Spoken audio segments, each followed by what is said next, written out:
අයිබෝවන්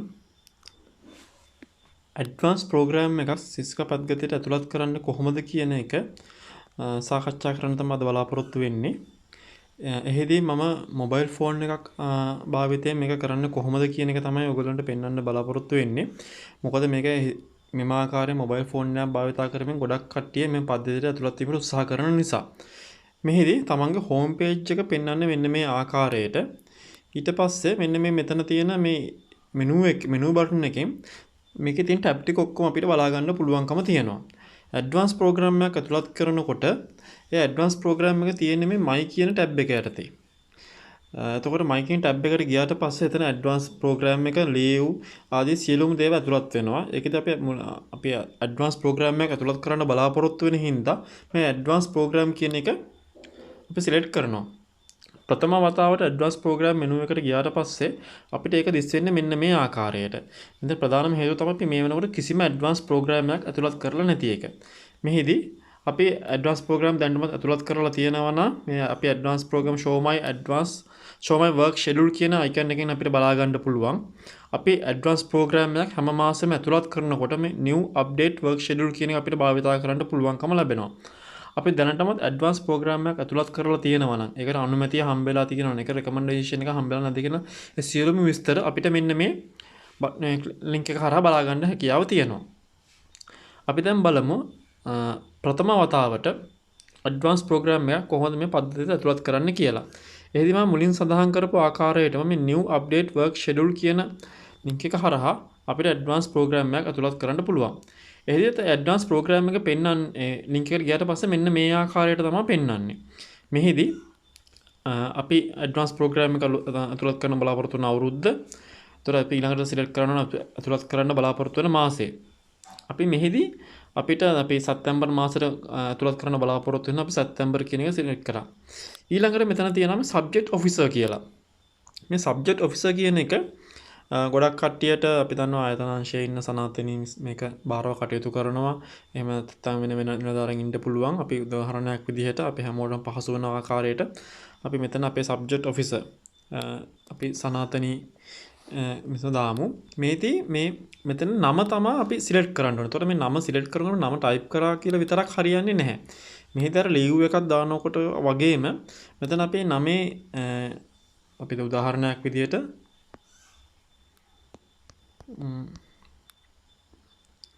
අපිට මෙහෙම අපේ නමේ අකුරු ටිකක් ගන්නකොට අපිට නම ඉතුරු ටික පෙන්වන අපිට ඒකෙන් සිලෙක්ට් කරගන්න පුළුවන්. ඊළඟට තියෙනවා රෙකමෙන්ඩේෂන් එක.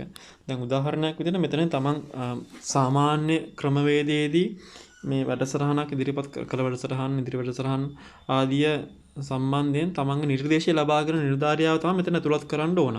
උදාහරණයක් විදිහට සැලකුවොත් ආර්ථික සංවර්ධන නිලධාරීන් සඳහා අපි සාමාන්‍ය සහකාර අධ්‍යක්ෂ සැලසුම් සැලකුවොත් අපිට එතුමාගේ නම ටයිප් කරාට පස්සේ මෙතන එතුමාගේ නම පෙන්නනවා. අපිට ඒක අදාළ එක සිලෙක්ට් කරගන්න පුළුවන්. දැන් අපි උත්සාහ කරලා බලමු මේක. දැන් අපි සාමාන්‍ය නම ටයිප් කරාම අපිට මෙතන පෙන්වන්න ඕන. දැන් ඒ වුණාට එකම නමින් ගොඩ දෙනෙක් ඉන්න හින්දා අපිට මෙතන මේ බොහොම මේ මොබයිල් එක භාවිතය කරගෙන මේක යන හින්දා බොහොම ටිකක් තමයි පෙන්වන්නේ. අපි එතකොට මෙතන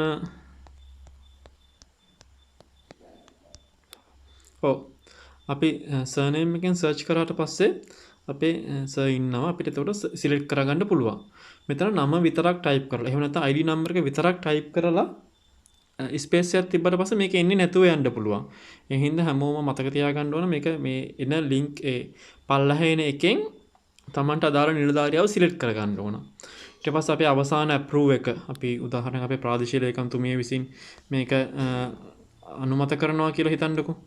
එතකොට අපි එහෙම ටයිප් කරාට පස්සේ අපිට පල්ලෙහාට ගිහින් බලා ගන්න පුළුවන්. ප්‍රාදේශීය ලේකම්තුමිය ඉන්නවා. මෙහෙම සිලෙක්ට් කරාට පස්සේ ඒ විස්තර ටික මෙන්න මෙතන මේ ආකාරයට ලැබෙනවා. දැන් සාමාන්‍ය ක්‍රමවේදයෙන් බැහැලව එතකොට මේක වෙනස් වෙන්න පුළුවන් නම් අපි හිතමු මෙතන සහකාර ප්‍රාදේශීය ලේකම්තුමිය ඉන්නවා කියලා. එතකොට අපිට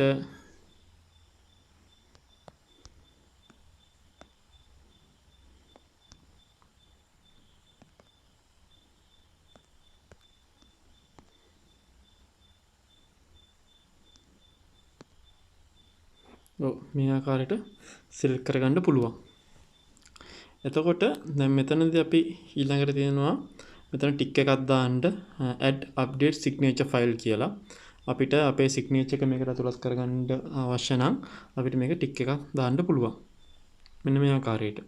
එතකොට අපි ආයෙ මම නැවත වතාවක් සම දිනාට මතක් කරන්න අපි new update work schedule එක යටතේ තමයි අපි ප්‍රථම වතාවට advance program එක ඇතුළත් කරනවා නම් අපි භාවිත කරන link එක වෙන්නේ. එතකොට මෙන්න මේ විදිහට එනවා. එතකොට අපිට අවුරුද්ද මාසේ අපේ subject officer අචිනි පුෂ්පානන්ද කියන අපේ සහකාර ප්‍රාදේශීය ලේකම්තුමිය අපි සිලෙක්ට් කරගත්තා. ඊට පස්සේ අපේ ඇඩ්වාන්ස් ප්‍රෝග්‍රෑම් එක අනුමත කරන නිලධාරියා ප්‍රාදේශීය ලේකම්තුමියව අපි සිලෙක්ට් කරගත්තා. මෙතනදී මම තව දෙයක් කියන්න ඕන. අපේ පරිගණකය භාවිතයෙන් මේක කරනවා නම් නැත්නම් වෙනත් මේ සමහර කට්ටියට සමහර ප්‍රථම වතාවට මේක භාවිතා කරන හින්දා මේ සබ්ජෙක්ට් ඔෆිසර්. එතකොට රෙකමෙන්ඩේෂන් එක ස්ටාෆ් කියන මේ ප්‍රාදේශීය ලේකම්තුමියගේ නම සර්ච් කර ගමන්ම එන්නේ නැති වෙන්න පුළුවන්. අපි එතකොට අපි දාලා තියෙන අපි ෂෙයා කරලා තියෙනවා ID number එක. එතකොට ID number එක මෙතන මේවා කරාමත් උදාහරණයක් විතර මම කරලා පෙන්නන්නම්. අපි මෙතන ID number එක සර්ච් කරාම අපිට මෙතනින් ගන්න පුළුවන්කම තියෙනවා.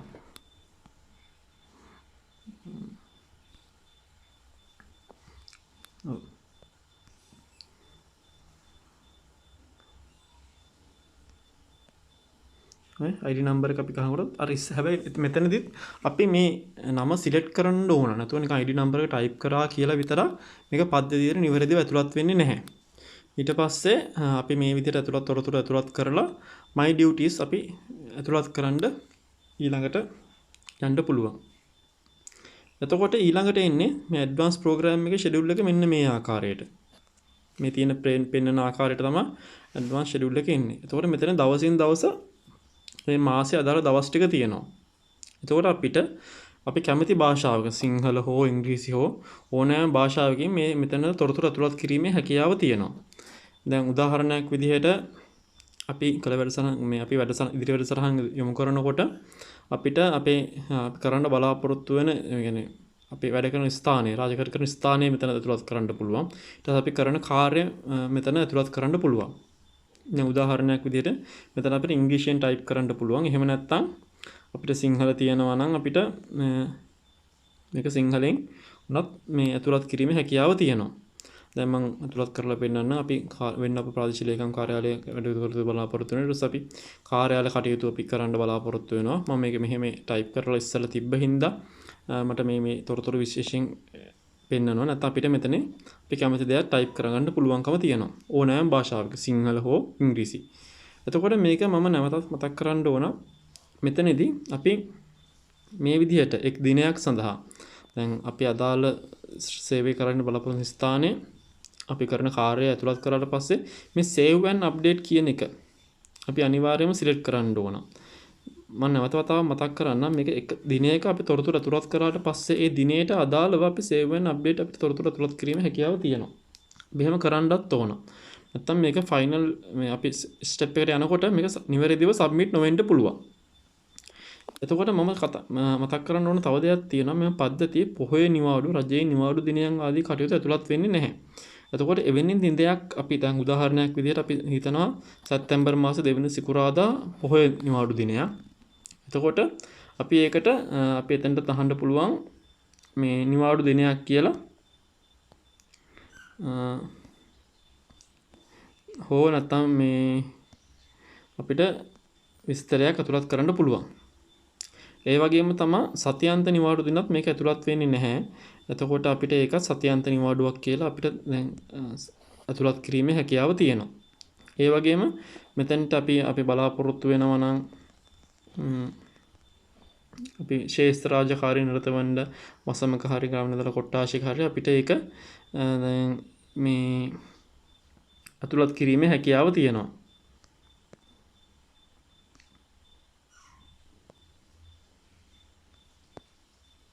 මේ වගේ අපි තුර කරන්න බලාපොරොත්තු වෙන කටයුතු අපි හිතමු අධීක්ෂණ කටයුත්තක් ඒ වගේ දෙයක් නම් අපිට ඒකත් මෙතන ඇතුළත් කරන්න පුළුවන්. ඊට පස්සේ අපි ඒකත් මෙහෙම සේව් කරලා එක දිනයක් අවසානයේදී අපි මේව කරන්න ඕන.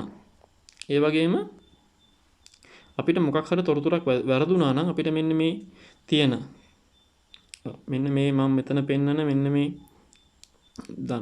අයිකන් එකෙන් අපිට ඒක සම්පූර්ණයෙන්ම ඩිලීට් කරන්න හැකියාව තියෙනවා. එතකොට දැන් ඒ මම ඇතුළත් කරපු තොරතුරු සම්පූර්ණයෙන්ම අපි ඩිලීට් කරලා තියෙනවා.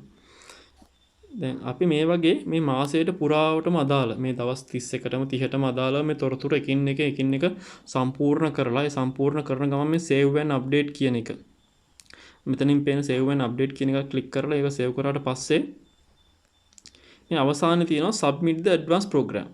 හැමදේනම මතක ඇතුව මේ submit advanced program කියන එක මේ advanced program එක ඇතුළත් කරාට පස්සේ ක්ලික් කරන්න ඕන. එතකොට තමයි මේක නිවැරදිව මේ සිස්ටම් එකට සබ්මිට් වෙන්නේ. එතකොට සබ්මිට් කරපු ඩේට් එක වේලාව අපිට ඔක්කොම මෙතන බලා ගැනීමට හැකියාව තියෙනවා. ඊළඟට තමයි මේ පද්ධතියෙන් ඉවත් වෙන්නේ කොහොමද කියන එක. මේ පද්ධතියෙන් ඉවත් වෙන්නේ මෙන්න මෙතන අපි මුලටම ගියාට පස්සේ මේ exit කියන බටන් එක මෙන්න මෙතන පේන්න තියෙනවා. මේ exit කියන බටන් එකෙන් අපිට මේ advanced program ඇතුළත් කරන එකෙන් යන්න පුළුවන්. එතකොට කට්ටියට මතක ඇති මෙතන තිබ්බ ඉස්සර කිසිම advanced program එකක් ඇතුළත් කරේ නැහැ කියලා. දැන් අපි advanced program එකක් සැප්තැම්බර් මාසයට අදාළව ඇතුළත් කරලා තියෙන හින්දා මෙන්න මේ විදිහට වගුවකින් අපිට මේ සැප්තැම්බර් මාසයට අදාළ advanced program එක බලා ගන්න පුළුවන්කම තියෙනවා. ඊට අමතරව අපි දැන් සැප්තැම්බර්, ඔක්තෝබර්, නොවැම්බර් ඒ වගේ ආදී ඉදිරි මාසවලට ඇතුළත් කරනකොට මේ පල්ලෙහාට මේ ටේබල් එකේ අදාළ වර්ෂයත් මාසයත් එක්ක අපේ කරපු advanced program එක ඇතුළත් වෙනවා. දැන් අපි මේ advanced program එක අපි කරන අතරතුර අපිට විදුලියේ විදින වැටීමක් හෝ අපිට වෙනත් රාජකාරියකට යන්න සිදු වුණොත් අපිට මේක මග නවත්තලා ගියා වාගට කරලා ගියා කියලා කිසිම ගැටලුවක් ඇති වෙන්නේ නැහැ. මේක අවසානයේ සබ්මිට් කරන්න තියෙන අවසානයේ හින්දා අපි දැන් කරපු දෙයක් අපිට ආයි එඩිට් කිරීමේ පහසුකම මෙතන තියෙනවා. මෙන්න මේ පේනවා ඇති මේ එඩිට් බටන් එක. මේ එඩිට් බටන් එකේ ක්ලික් කරලා අපිට අපි කලින් ඇතුළත් කරපු advanced program එකට ආය මේ යන්න පුළුවන්. ඒ ගිහිල්ලා අපිට මේ තියෙන ඕනෑම දෙයක් නැවත වෙනස් කරලා අපිට මේ save and update කියන එක වෙනස් කරපු එක ක්ලික් කරලා නැවතත් මේ මෙතන එතකොට වැටෙනවා submit program කියලා අපි වෙනස් කරාට පස්සේ ඒක submit කරාට පස්සේ අර පෙරපදිලිම මේකෙන් ඉවත් වෙන්න හැකියාව තියෙනවා.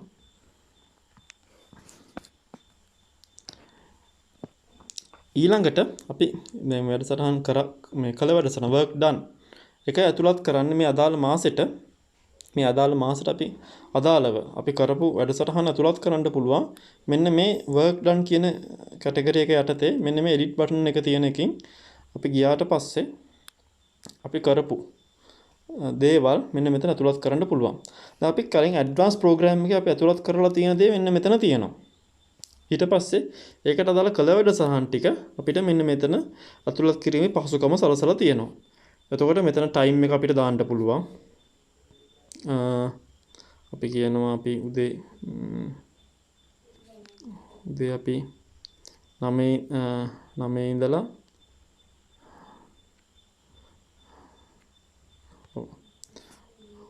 sorry අපි උදේ 9 ඉඳලා අපි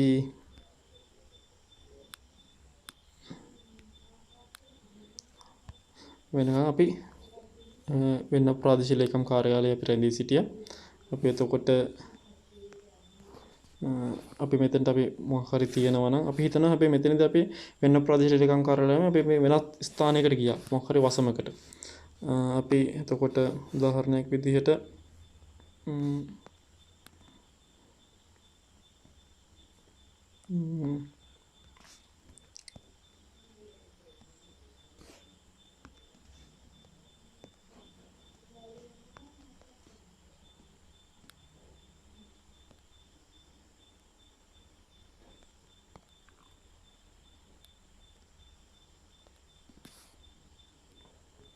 දුම්මල දෙනිය වසමේ රාජකාරී කර අධීක්ෂණ කටයුත්තක් නිරත වුණා කියලා අපි උදාහරණයක් විදිහට මම මේ කියන්නේ. අපි ඇතුළත් කරන්න පුළුවන් අපිට ඒ කටයුත්ත. ඊළඟට මෙතනදී deviation කියන එක තියෙන අපි මේ deviation කියන්නේ අපි කරපු advanced program එක අපි ඇතුළත් කරලා තියෙන්නේ වෙන්න කාර්යාලය කටයුතු කියලා. ඒ වුණාට අපි දුම්මල දෙනිය වසම ශේෂ්ත්‍ර අංශයේ රාජකාරියක නිරත වෙච්ච හින්දා මෙතන deviation කියන එක ඩිලීට් කරා. අපිට එතකොට අපිට දුර දාන්න පුළුවන්. අපි කියන උදාහරණයක් විදිහට කිලෝමීටර් 6ක් කියලා අපිට දාලා save and update කිරීම කියලා දෙන්න පුළුවන්කම තියෙනවා. මෙතනදී මතක තියාගන්න ඕන දෙයක් තමයි මේ හැම දෙයකම අර ඇඩ්වාන්ස් ප්‍රෝග්‍රෑම් එක ඇතුළත් කරා වගේ මේ සේව් and අප්ඩේට් කියන එක දවසින් දවස මේ කළ වැඩසටහන් ටික ඇතුළත් කරනකොට ඇතුළත් කරන්න ඕන. මෙතනදී මේ තමන් ක්ලේම් එකක් ගන්න බලාපොරොත්තු වෙනවා නම් මෙතන දුර කියන එක අපි දැවීම අත්‍යවශ්‍ය වෙනවා. එතකොට අපි කරපු ඇඩ්වාන්ස් ප්‍රෝග්‍රෑම් එකට වඩා මේක වෙනස් නම් මේ ඩීවියේෂන් කියන එකත් අපිට මේවා කරගන්න වෙනවා. එතකොට මෙතනත් අර ඉස්සෙල්ලා වගේම තමයි මේක සබ්මිට් work done කියන එකෙන් අපිට අපි කරපු වැඩසටහන් ටික ඇතුළත් කිරීම සාර්ථක කරගන්න පුළුවන්කම තියෙනවා. ඊළඟට මෙතනත් exit වෙන්නේ මේ කියලා තියෙන විදිහටම අර exit කියන බටන් එකෙන් අපිට මේකෙන් exit වෙන්න පුළුවන්කම තියෙනවා. එතකොට දැන් මම අපි මුලින්ම තියෙන අධීරයේදී අපි ඇඩ්වාන්ස් ප්‍රෝග්‍රෑම් එකක් ඇතුළත් කරාට පස්සේ අපිට අපි ඇඩ්වාන්ස් කරපු ප්‍රෝග්‍රෑම් එකේ විස්තර ටික මෙන්න මේ කොලම් එකේ තියෙනවා. එතකොට අපි ඇඩ්වාන්ස් ප්‍රෝග්‍රෑම් එකක් ඇතුළත් කරාට පස්සේ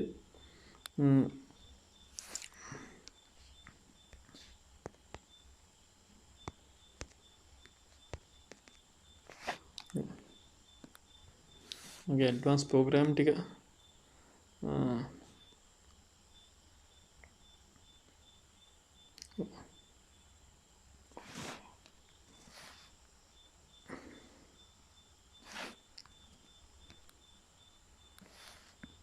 මගේ ඇඩ්වාන්ස් ප්‍රෝග්‍රෑම් එක මෙන්න මෙතන පෙන්නලා තියෙනවා.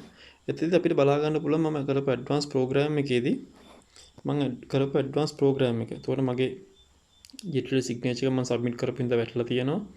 ඊට පස්සේ චෙක් කරන්න මම දාලා තියෙනවා. ඊට පස්සේ recommendation එකට මම දාලා තියෙනවා.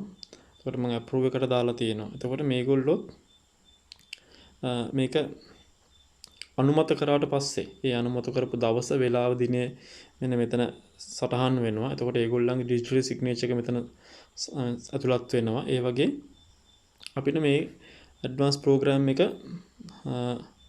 අපේ print out එකක් ගන්න අවස්ථාවක් වුණොත් අපිට claim එකකට කොහොම හරි යවන්න වුණොත් අපිට ගන්න පුළුවන්කම තියෙනවා. මේ QR code එක මෙතන මේගොල්ලන්ගේ digital signature එකක් විදිහට තමයි මේ ඇවිල්ලා තියෙන්නේ. එතකොට තව දෙයක් තමයි අපිට print out එකක් ගන්න ඕන නම් මේ තියෙන print බටන් එකෙන් ක්ලික් කරාට පස්සේ අපිට මේ PDF එකක් විදිහට සේව් කරගන්න පුළුවන්.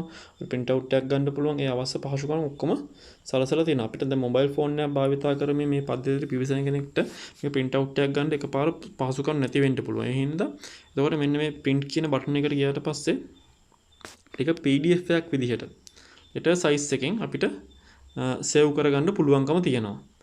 එතකොට එහෙම කරලා අපිට මේක පෙන් එකකට හරි මොකකට හරි දාලා නැත්නම් මේක ඊමේල් කරලා අපිට මේක print out එකක් ලබා ගැනීමේ පහසුකම තියෙනවා.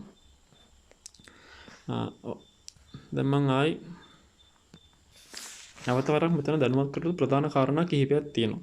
අපි new advanced program එකක් ඇතුළත් කරන්න අපි භාවිතා කරන ප්‍රථම වතාවට මේ new advanced work schedule කියන එක අපිට ඒක ක්ලික් කරාට පස්සේ අපිට ලැබෙන මේ advanced program එකේ අපේ කවුද subject officer recommendation කරන්නේ කවුද direct approve කරන්නේ කවුද අපේ advanced program එක කියන විස්තර තුළ අපි නිවැරදිව ඇතුළත් කරන්න ඕන. ඒ නිවැරදිව ඇතුළත් කරාට පස්සේ අපේ digital signature එක අපි මෙතනින් ඇතුළත් කරනවා. ඒ ඇතුළත් කරලා submit my duties කියන එකට ක්ලික් කරාට පස්සේ අපේ duties අපිට advanced program එක ඇතුළත් කරන column එක ලැබෙනවා.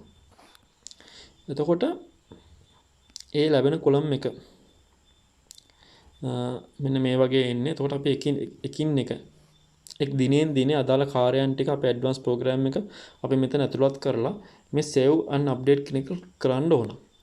මෙහිදී මම නැවතත් ප්‍රධාන වශයෙන් සඳහන් කරන්න කැමතියි මේ පොය දින නිවාඩු ආදී රජයේ නිවාඩු මේක සඳහන් වෙන්නේ නැහැ. එවැනි දිනයක් ආවට පස්සේ අපේ විස්තර මෙතන ඇතුළත් කරන්න පුළුවන්. ඒ වගේම අපි මේ එක් දිනයක් අපේ නිවාඩු දිනයක් නම් අපේ පෞද්ගලික නිවාඩු දිනයක් නම් අපිට ඒ තොරතුරුත් මෙතන ඇතුළත් කරන්න පුළුවන්. මෙහිදී සිංහල භාෂාව, ඉංග්‍රීසි භාෂාව ආදී ඕනෑම භාෂාවක් භාවිත කිරීමේ පහසුකම මේ පද්ධතිය තුළින් සකසලා දීලා තියෙනවා. සියලුම තොරතුරු ඇතුළත් කිරීමෙන් පස්සේ අවසානයේ මෙතන සබ්මිට් කරන බටන් එක තියෙනවා. ඒතකොට මේක සබ්මිට් කරාට පස්සේ අපිට එක්සිට් වෙන්න පුළුවන් මෙන්න මේ පේජ් එකෙන්. එතකොට මේක චෙක් කරලා නම් ඒක එතකොට එහෙම නැත්නම් මේක අප්‍රූව් කරලා නම් මේක රෙකමන්ඩ් කරලා නම් අපිට මේක තවදුරටත් එඩිට් කිරීමේ පහසුකම හිමි වෙන්නේ නැහැ. එතකොට මේ edit button එක මෙන්න මෙතන තියෙන edit button එක මේක අපේ advanced program එක recommend කරලා ඊළඟ step එකට ගිහිල්ලා තියෙනවනේ approve එකට මෙන්න මේ edit button එක මෙතනින් ඉවත් වෙනවා. එතකොට අපිට මේක view කරන්න විතරයි පුළුවන් වෙන්නේ. එතකොට අපේ view කියන බටන් එකට ගියාට පස්සේ අපේ advanced program එක අපිට view කිරීමේ පහසුකම තමයි හම්බ වෙන්නේ. ඊළඟට අපේ work done එකත් අපිට edit කිරීමේ හැකියාව තියෙනවා. අපේ edit කරලා අපි submit කරනකම් අපි මේක submit කරනකම් අපිට edit කිරීමේ හැකියාව තියෙනවා. අපිට දවසින් දවස අදාළ ඕනම දෙයක් මේවා කරන්න පුළුවන්. මට ඉස්සෙල්ලා කියන්න අමතක වෙච්ච දේකුත් මෙතන තියෙනවා. අපිට මෙතන අපි වසමතුර රාජකාරියක් ඉටු කරා. අපි මොකක් හරි ප්‍රෝග්‍රෑම් එකක් සංවිධානය කරා. අපි වැඩසටහනක් සංවිධානය කරා. ඒකට අදාළව අපිට ඡායාරූප තියෙනවා. එතකොට අපිට මේ ඡායාරූප වුණත් අපේ මොබයිල් ෆෝන් එක භාවිත කරමින් අපි ලබාගත්ත මෙන්න මෙතන මේ ෆයිල් choose කියන එක හරහා අපේ අප්ලෝඩ් කිරීමේ හැකියාව තියෙනවා. අදාළ ෆයිල් ටික තෝරලා මෙතන අප්ලෝඩ් කරාට පස්සේ මේ WhatsApp එකකට Viber එකකට අපි අප්ලෝඩ් කරනවා වගේ සමාන ප්‍රොසෙස් එකක් මෙතනක් තියෙන. අපිට අදාළ මේ ෆොටෝස් ටික තෝරලා අප්ඩේට් කරාට පස්සේ අපිට මේකට අදාළව මේ ෆොටෝස් ටික උනත් අප්ඩේට් කිරීමේ හැකියාව තියෙනවා. අපේ work done කරපු අපි වැඩ කරපු කාල සීමාව time එක මෙතනින් දෙන්න පුළුවන්. අපි කරපු කාර්යය මෙන්න වෙනස් advanced program එකට වඩා වෙනස් වෙනවා නම් මේ deviation එක අපි ටික් එකක් දානවා. අපේ දුර සටහන් කරනවා. ඊට පස්සේ අපි මේක save and update දීලා ඒ අදාළ දවසේ තොරතුරු ඉවර කරනවා. මේක දිනපතා කිරීමේ හැකියාවක් තියෙනවා. මේක අපිට ඕනෑම වෙලාවක සබ්මිට් කරන්නත් අපිට මේ date by day කරන්නත් අවස්ථාව හම්බ වෙලා තියෙනවා. ඊළඟට මේකත් ඉවත් වෙන්නේ අපි අර ඉස්සර advanced program එකෙන් පද්ධතියෙන් ඉවත් වීමට භාවිත කර ආකාරම exit button එක හරහා අපිට මේකෙන් ඉවත් වීමේ පහසුකමක් තියෙනවා. මම ඊට වඩා මේක තව දිගට කරන්න බලාපොරොත්තු වෙන්නේ නැහැ. මොකද මේ අපි ස්ක්‍රීන් මේ ෂෙයා කරලා මේක කරාට පස්සේ මේක ගොඩක් WhatsApp Viber වගේ මාධ්‍ය කරහා මේක බෙදා හැරීමේ අපහසු වෙනවා. මේ ෆයිල් එක ප්‍රමාණයෙන් විශාල වෙන්න. එහෙනම් මොකක් හරි ගැටලුවක් තිබ්බොත් ආයතන අංශයේ මම චතුර, ගිණුම් අංශයේ ඉන්නවා අපේ අමිල මහත්මයා. ඒ වගේ අපි දෙන්නෙන් කාට හරි කතා කරලා මේ මොන හරි තවදුරටත් ගැටලුවක් තියෙනවා නම් ඒක විසඳා ගැනීමේ හැකියාව තියෙනවා.